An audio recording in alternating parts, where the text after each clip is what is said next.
You, as a board member, only too well, I imagine, understand the costs associated with bringing in someone to speak, especially someone as high profile as President Bush. He spoke at this event from a couple of years ago that paid him $100,000, and I read that you have perceived that as a slap in the face. Can you tell me why? Well, yes, I can, Brooke, and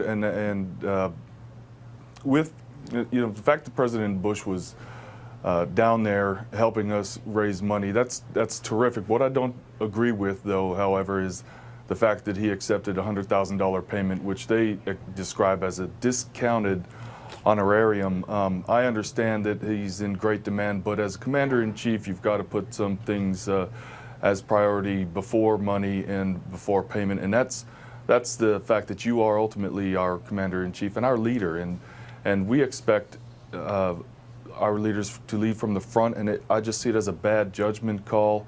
I would never ask my Marines that I served with or that I ordered to, go into a house, for example, if they were to be injured. I wouldn't ask them to pay me to come raise money for them to help them out, and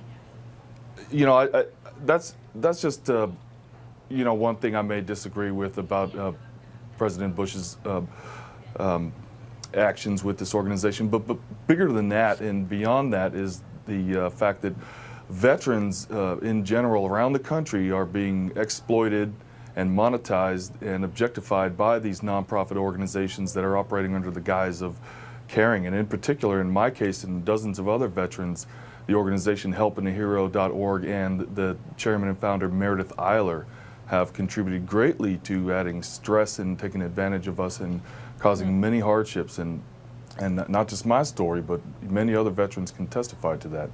I'm sorry that that's happening to you all, and I'm glad you're speaking up and out about it.